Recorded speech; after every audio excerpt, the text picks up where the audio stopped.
Welcome to Get Rich Education. I'm your host, Keith Weinhold. Guaranteed rent income has an awfully nice ring to it, especially after events of the last few months. Is permanent subsidized housing with the Section 8 program the right fit for you? We explore the pros and cons of what's frankly one of the more polarizing topics in the entire real estate market.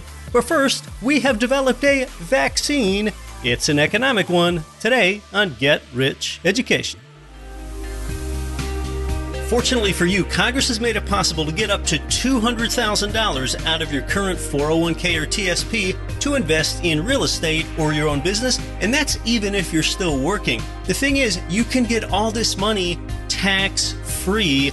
The EQRP is your secret weapon. With the CARES Act expiring soon, the EQRP company helps you unleash your retirement funds now. Learn more and text message QRP in all capital letters to 72,000. You're listening to the show that has created more financial freedom than nearly any show in the world. This is Get Rich Education.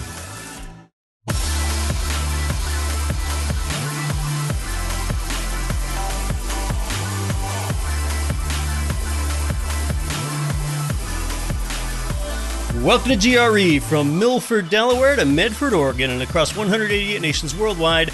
I'm Keith Weinhold. This is Get Rich Education. Yeah, you are back in that abundant place where you are always doing the right thing before you do things right.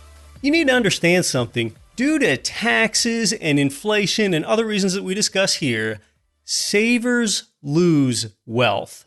Stock investors maintain wealth. Real estate investors build wealth. Though generally that's a strong belief that I have, understand this.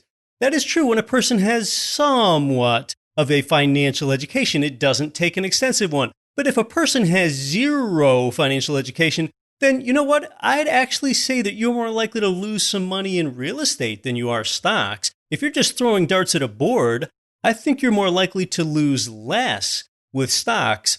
But don't just throw darts at a board. As long as you're taking an interest in your financial future, like you are, learning here, real estate is what can make a difference in your life. That difference being, again, savers lose wealth, stock investors maintain wealth, real estate investors build real wealth. Though you'll often invest for cash flow upon owning your first property, I think it's important to remember that $150 or whatever of monthly cash flow will not change your life. Even 3 of those probably wouldn't. Equity buildup will. Just at historic appreciation rates of 6%, when you're leveraged with 20% down payments over 5 years, your 100K of equity grows to 300K. And when you've got 300K in just 5 years, now that's a 25% down payment on $1.2 million worth of property that you control. So you've got leveraged equity growth that we're talking about here while you've been compounding your cash flows. Get Rich Education is not get rich quick. It's get slowly over time. Now, at this time, we are mired in the greatest recession that we've had in a long time, and it might even be the first recession of your life. Now, fortunately, in the 2008 Great Recession, I had already been investing in real estate for 6 years at that time. So I invested through that and I was able to glean some lessons. So see, this is why I go big picture here sometimes. And I talk about things like the Fed's monetary policy and inflation and migration patterns and population growth. See, a lot of people missed that big picture in 2008. One big problem then is that housing was oversupplied. And today it's undersupplied, like we've talked about before. Market-wise, you've got to be in an area when job growth is expected. Say that you manage your own properties currently and you're really into, say, perfecting window installation. Maybe that's even kind of fun. I don't know much about it. But big picture, if you're invested in a sagging market, why invest in a new window if you'd have trouble keeping the property occupied? When you renovate a property, for better or worse, that renovation, the window installation, the new cabinets, the laminate floor, all of those physical amenities, they now ride the wave of that market, and it cannot be changed. You're locked in. So that's markets. Now, when we look at timing, in many, I'd even say most markets in the US here in the 2020s, you're investing when we have low supply. 2008 had that glut of supply. Conversely, there are a lot of reasons why we have a low supply of housing today. In fact, did you know that one reason for this low supply is actually tied to 2008's high supply? See, leading up to 2008, America built too many housing units. We were oversupplied by millions of housing units. Well, what happened back then when the market dried up is that contractors that were laid off, they soon found that they were laid off for a long time and that their construction and carpentry jobs were just not going to come back. So what happened to an entire generation of contractors 12 years ago is that they figured that their skills were not even a viable skill set anymore. So those people went into completely new lines of work.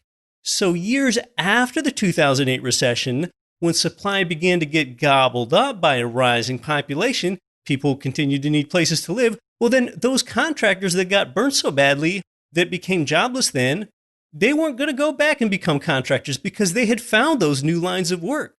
They weren't coming back. And see, that resulted in a labor shortage, which has helped lead to this housing undersupply that we have today. That's why 2008's housing oversupply was actually a contributing factor to today's undersupply. And we are still undersupplied by 2 to 3 million housing units in the United States today. This is what has helped keep housing prices buoyant during the recession that you're living in right now, and it should continue to keep housing prices buoyant. Now, today, some people talk about a V-shaped economic recovery coming. I don't see it happening. A few months ago, we had a prominent economist here on the show projecting a V-shaped recovery.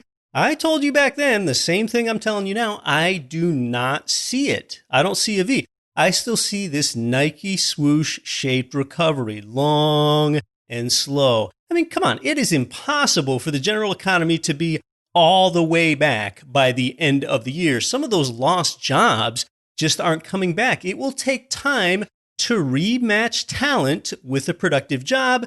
And hey, well, really, there's an analogy here. It's kind of like those laid off contractors had to bear back in 2008. The jobs weren't coming back. You know what, though? I do see a V-shaped recovery somewhere else in this world. Do you know where that is? It's in the stock market. The stock market has had a V-shaped recovery since the start of the current crisis. I'm not predicting anything. That's already happened. Just follow a chart of the S&P 500. It basically makes a V. Now, we still have a ways to go, and I'm sure not going to use the past tense when I'm talking about the current crisis because it's nowhere near over. Now, I don't expect a V with housing at all. That's because it's stayed buoyant up to this point. Well, there hasn't even been a dip to have to climb out of with a V for housing. Many markets still have bidding wars for homes amidst this low supply. In the second half of last week's show, I did a segment about the geography of real estate, and I'm wondering, did you wow any other people with that trivia question answer in the past week? Java has more people than Russia? Well, right about the time that the last Get Rich Education episode came out, you got a bigger surprise than the fact that Java has more people than Russia. The unemployment rate was announced, and it was widely expected to rise from where it was at 15% to go up to 20% or so. And it stunned just about everyone as the unemployment rate fell down to 13%. That's where we are now. Yeah, last month we had the biggest monthly jobs gain on record. Yes, that is a bright spot, but let's be mindful that 13% is still a high unemployment rate. Well, both housing and stocks have been strong amidst high unemployment. That is because of I'll call it a vaccine that we've developed. The only vaccine to date has been an economic one. That keeps stimulating markets. It keeps banks funded. They dropped interest rates to zero. They put stimulus checks into unemployed people's hands. That's what's been leading the recovery. It's not productivity. And productivity, that's what real growth is. Government intervention is the only vaccine we've developed. It's made these historically low interest rates for real estate investors for sure, but it is not expected to help the poor very much over time. The poor, they can't afford to buy a home or rental properties with low interest rates or any interest rate, but you can. For the poor, it could only manifest itself in higher consumer prices in a few years. One thing that the crisis has done for real estate investors is the option of forbearance, and landlords are also getting effectively subsidized their rent income through the government as the government has put money into tenants' hands. And it's that fact right there that got me thinking that in our new economic landscape, government subsidized housing looks more appealing than ever in this environment. Landlords that have tenants on the best known government housing program that has been around for decades, they're already used to guaranteed rent. Well, I met a provider previously that has such a great relationship with his city's housing authority, and he's in an investor advantage market, that this is an opportunity, and it's time to talk with him today. We're talking about what's known as Section 8 housing. That's where tenants get long-term or permanent government-paid housing, and that's no matter how the economy is doing. And I think you've got to view Section 8 housing through prisms of pros and cons. Some investors specifically stay away from the program, while others love having Section 8 tenants and prefer them. And so many real estate attributes have pros and cons. Single-family homes versus apartments. Well, let's compare those. Single-family homes, they're easier for you to sell down the road, and apartments are easier to manage over time. Ranch homes versus two-story homes. There are pros and cons there. Ranch homes are nice because everything is on one level. There aren't any stairs. But then the con with ranch homes is that they take up a larger site footprint, so your yard is smaller, plus you don't have a second story for those better views. Well, Section 8 is no different. A veritable bevy of pros and cons as well. But when I met this income property provider a while ago, then learned that he is really dialed in with suiting properties and tenants to Section 8s, I thought, there could be a time for that type of housing, and well, now is that time. The subsidy looks more attractive within this recession. Guaranteed rent, that removes a measure of uncertainty for you. This provider, as you'll see, is not averse to talking about the downsides, and he really knows how to navigate them. How does Section 8 housing really work? What's the inside story? That's coming up next. You might notice more mono in the audio coming up here this week once we start to chat shortly. How would you like to see me give whiteboard instructional videos on how real estate makes ordinary people wealthy? Is that something you'd like to see? Check out GetRichEducation.com. I've been shooting more of those videos lately, including the hidden ways that real estate creates wealth, how to optimize those ways, how to avoid mistakes. And lately, I've been sending you those videos as just one part of our Don't Quit Your Daydream letter. You can get that letter completely free at GetRichEducation.com. The pros and cons of guaranteed rent right after this. The people that our listeners can't stop talking about are Ridge Lending Group and MLS 42056. They provided you with more loans than anyone. It's where I got my last few loans, and they finance single-family income property up to fourplexes. They're the #1 lender for both beginners and veterans. Start your pre-qualification, chat with President Chaley Ridge personally, and you'll end up with your custom plan for expanding your cash flowing portfolio. Start at ridgelendinggroup.com. Property investors can get killed with maintenance costs. That's less likely when you buy brand new construction. Let me tell you about JWB Real Estate Capital in bustling Jacksonville, Florida.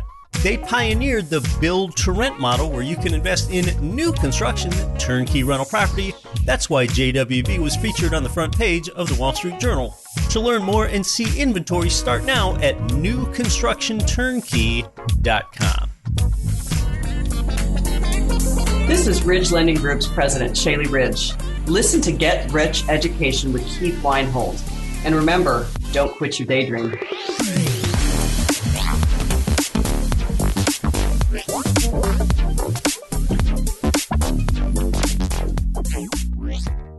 I'd like to welcome Frank onto the show, a turnkey provider in Richmond, Virginia. He really helps facilitate investors with Section 8 tenancies. We're going to talk about just what that means. Frank, welcome to Get Rich Education. Hey, Keith. Thanks for having me. I have been in the room with Frank at a mastermind meeting, and I'll tell you, Frank is one of the best listeners, so it's good to have you here. The Section 8 program, some people also refer to that as the Housing Choice Voucher Program. That is the federal government's primary program really to help what I think of as three groups of people: low-income families, the elderly, and then the disabled. That helps them afford quality housing, and that's funded by HUD, the Department of Housing and Urban Development. Now, you, the listener, with stimulus plans, you might essentially be accepting rent payments that are indirectly government funded through other stimulus or generous unemployment programs that we've had through the crisis, where your tenant is effectively that pass-through. Investors that have been renting to tenants on the Section 8 housing program, including me over time, they've benefited from this for years, where the government directly funds much of the tenant's rent payment and pays it straight to the investor. It's guaranteed rent income. So, Frank, you deal with so many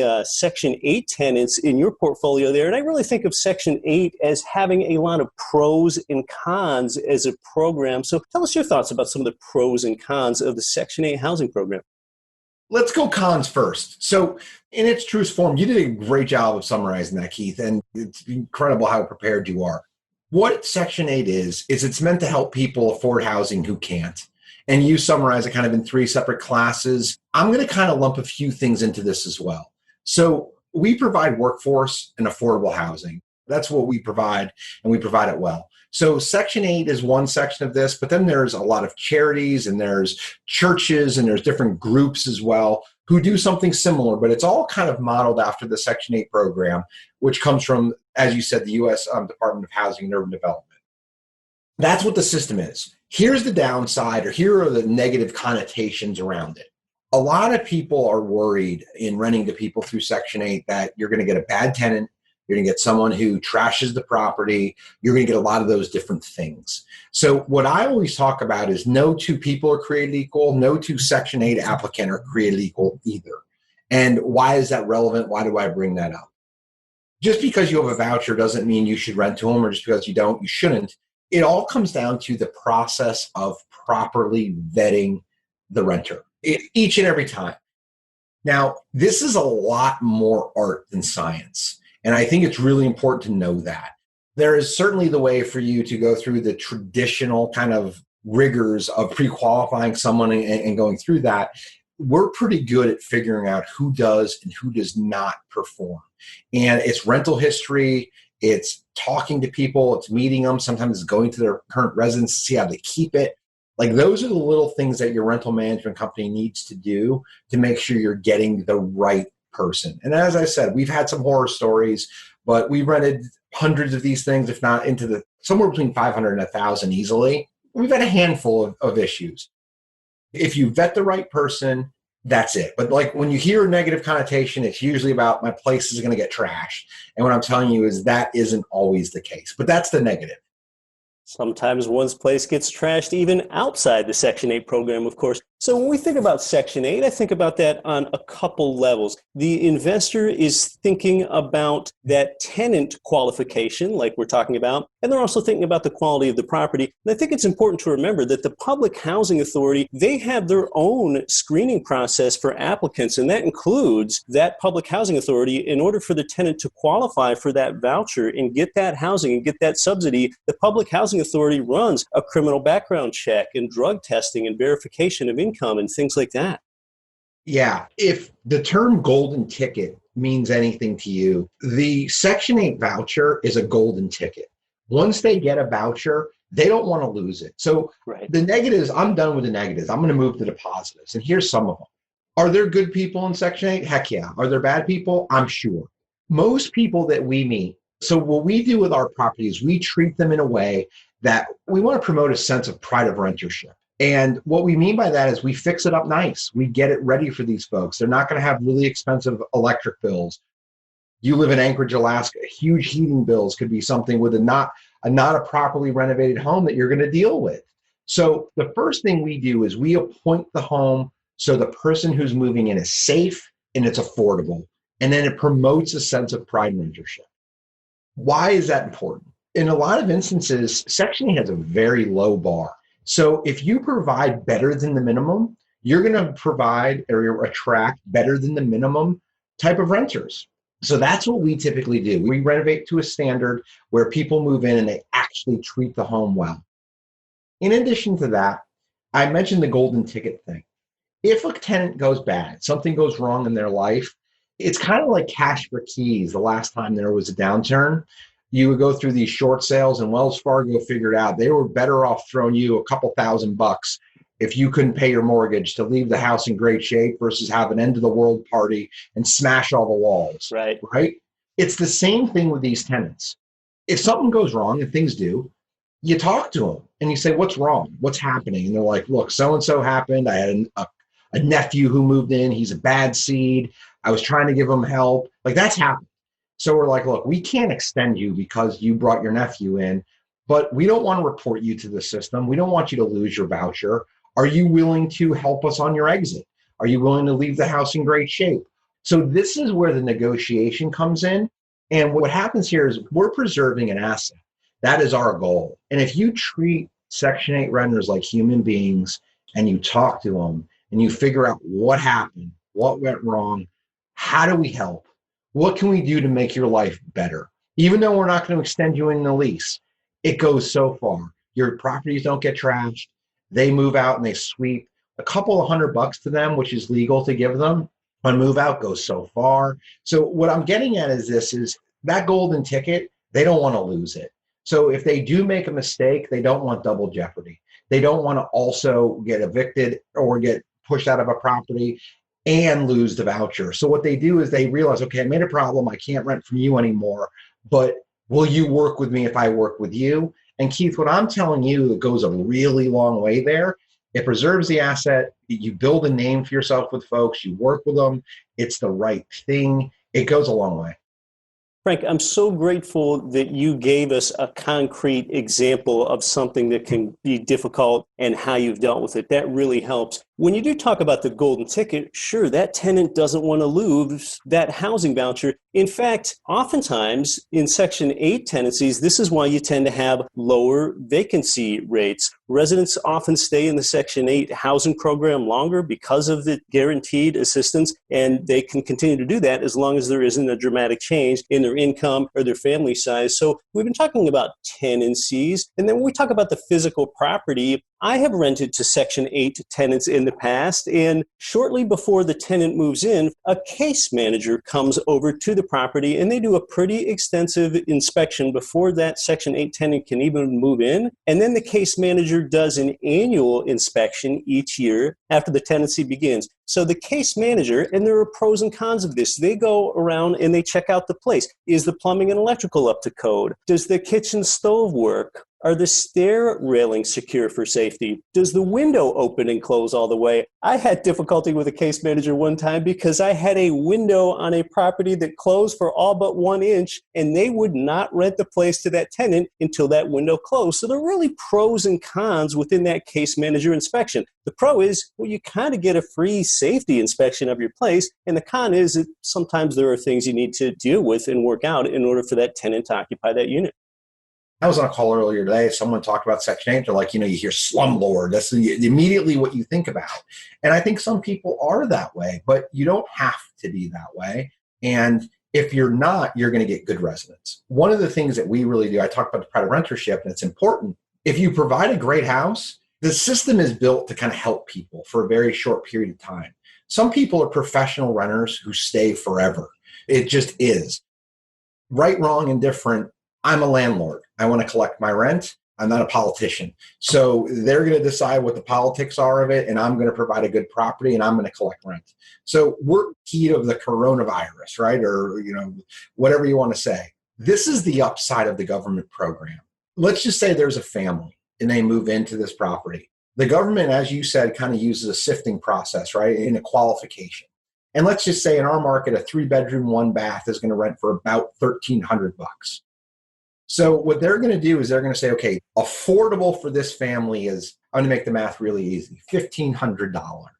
So the most they can pay for housing is $1,500. That includes electrical, that includes heat, includes water, and it includes rent. We're going to say there's $200 allocated for utilities, and there's $1,300 allocated for rent. In normal situations, the government, the Section 8 program is going to pay for a portion of that. They don't pay all $1,300. Sometimes they do, but sometimes they don't.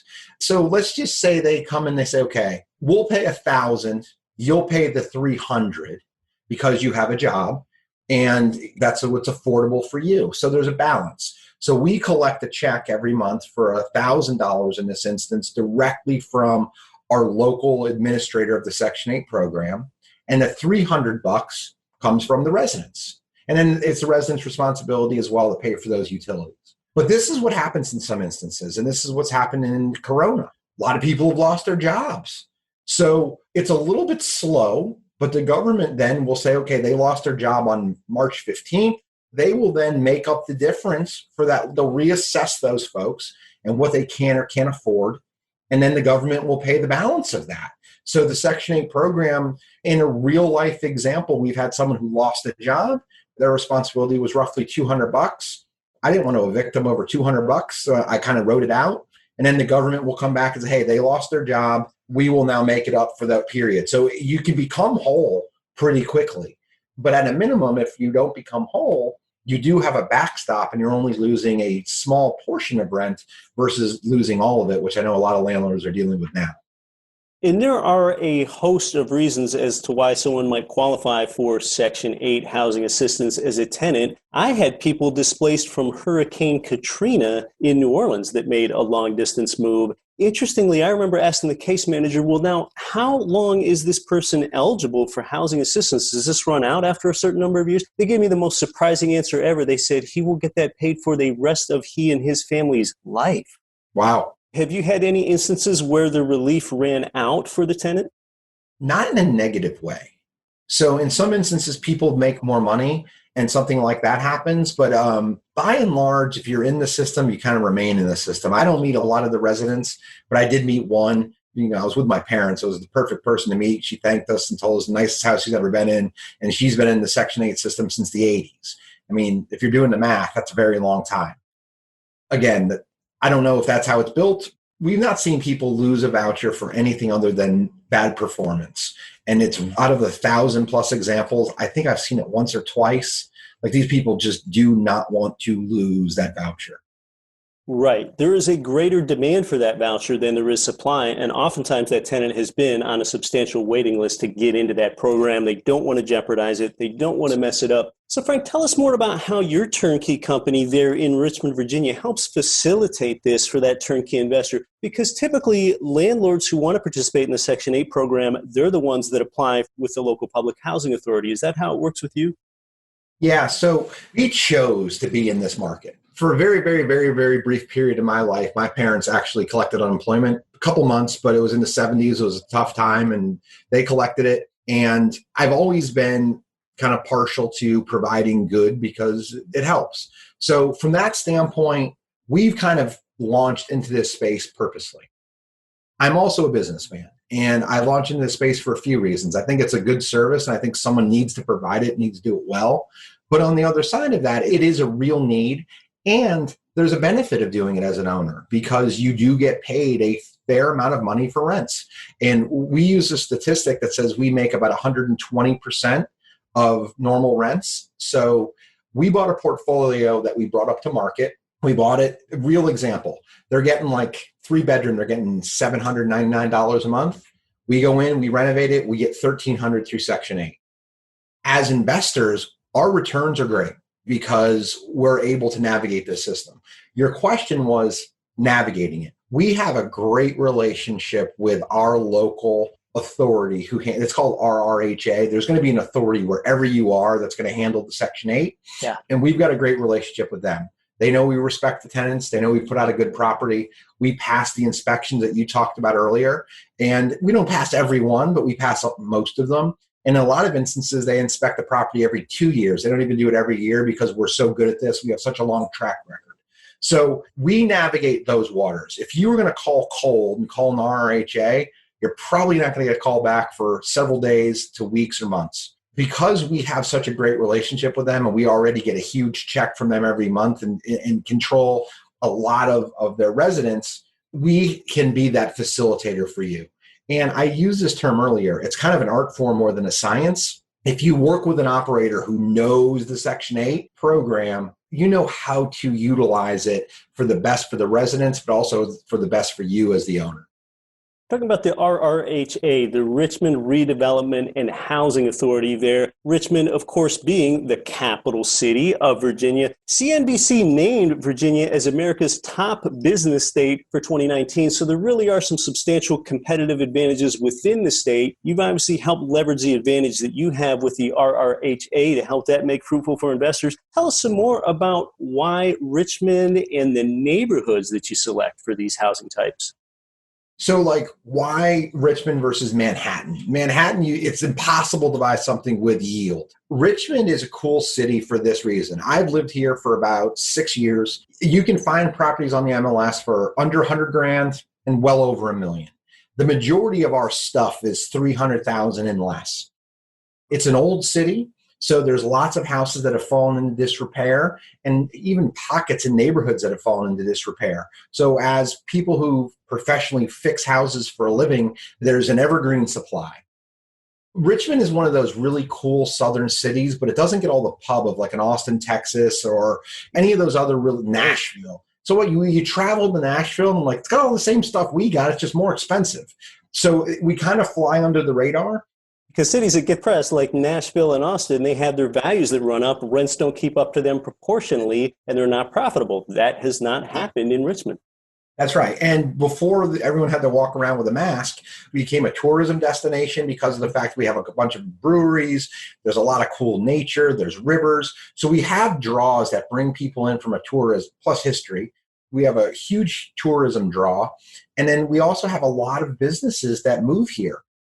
Some of these businesses have main campuses in Northern Virginia, which is 90 minutes away with no traffic. But then they have 20, 30,000 employees, like Capital One is a great example. Their second biggest campus is 90 minutes away from DC. And the reason they bring so many people here is because it's less expensive. So as a company, they can pay people a little bit less. So we're an employment center. And we're a fully diverse market. We're not one of those markets that only has a high end or a low end. We've got a real middle class. So it's a good market.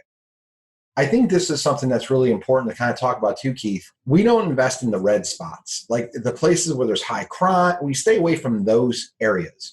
Like if people are jogging, the neighborhood's probably too nice. But if people are running, it's probably not nice enough. So we like to find that spot where maybe in 3 or 4 years, you'll see runners or joggers. So we invest kind of on the fringe.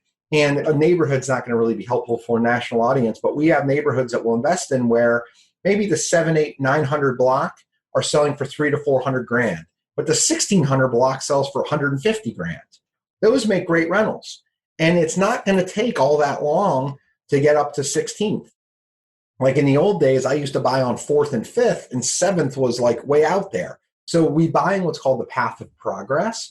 And the path of progress means that you may have some appreciation. I don't think you should buy for it, but in a lot of instances, because of where we buy, it makes sense. If you buy in the path of now, oftentimes it's not profitable. Buying in the path of progress is often that sweet spot. And what is the typical ratio of rent income to purchase price? You gave an example of a $1,300 rent previously, but tell us about where you fall in the median for that investor sweet spot there in Richmond.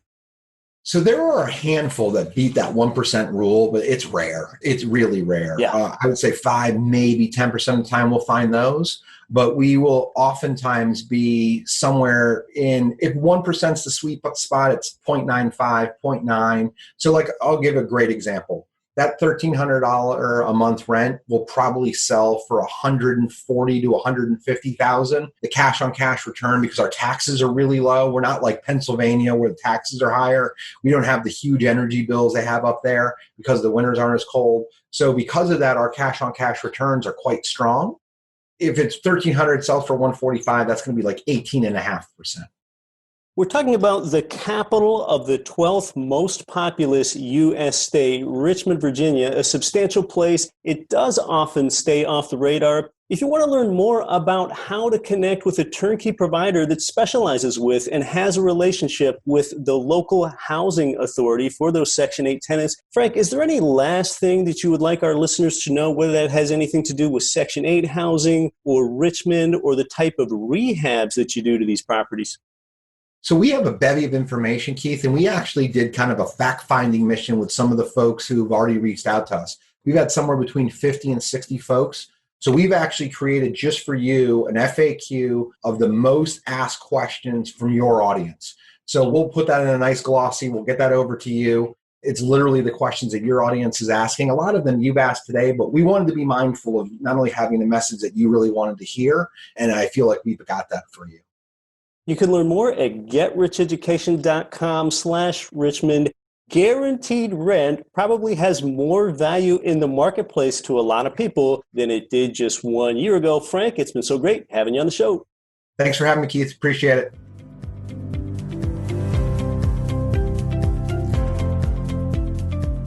Well, yeah, to start with the market, like I mentioned, last year, CNBC did name Virginia as the #1 business state in all of America. And if you're not familiar with the geography, Richmond is about 1 hour, 45 minutes, basically straight south of Washington, D.C. Richmond has an MSA population of over 1 million people.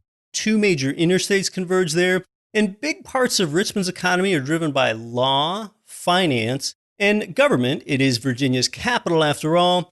It's got not just a presence of Fortune 500 companies there, but 6 Fortune 500s are actually headquartered there in Richmond. America has 12 Federal Reserve banks. One of those is in Richmond. But I really think what gives you an advantage here is that you're leveraging the systems of a company that knows Section 8, including those less tangible sorts of things like we talked about. We're not just talking about hard tenant credit scores and employment checks, but like Frank and I discussed, it's that art of vetting the tenant, like going to visit the tenant's current property before they can rent yours. Sometimes you can tell a lot about how a tenant will keep your place by looking at their car. I've gotten signals in the past about the quality of tenant that one might be back when I self-managed my own properties, because the inside of the prospective tenant's car had cigarettes strewn all over the place and shopping bags and paper receipts stacked a foot high.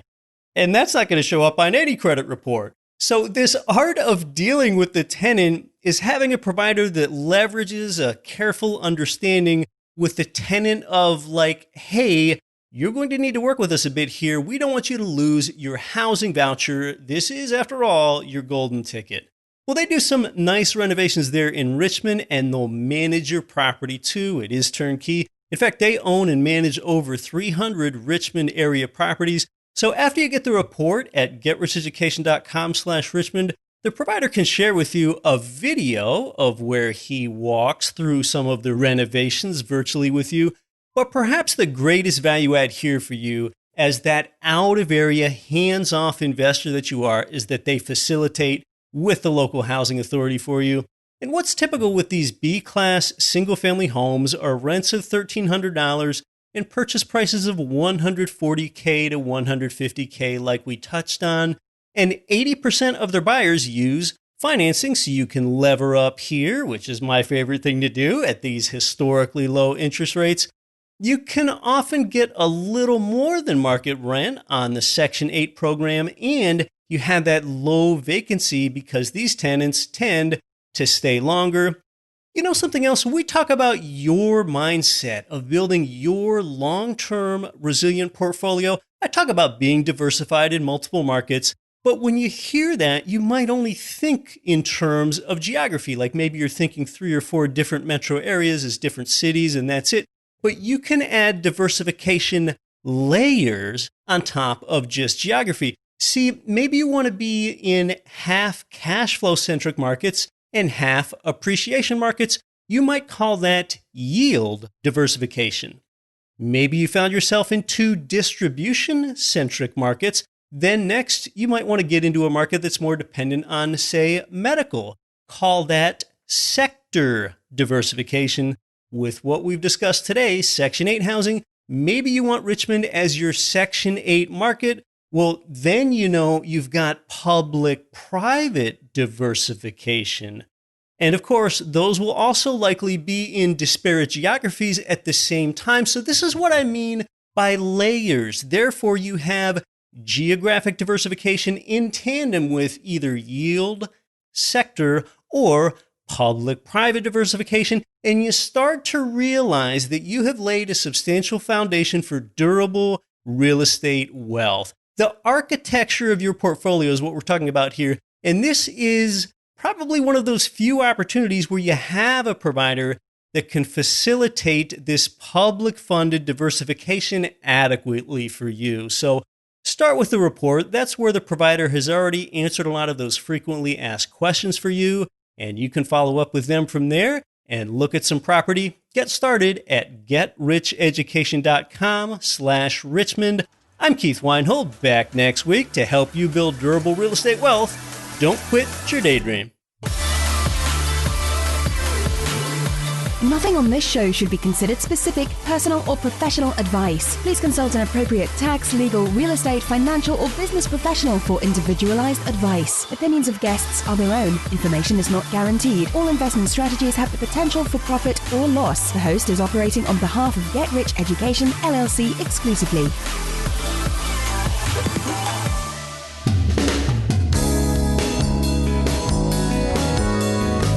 The preceding program was brought to you by your home for wealth building, GetRichEducation.com.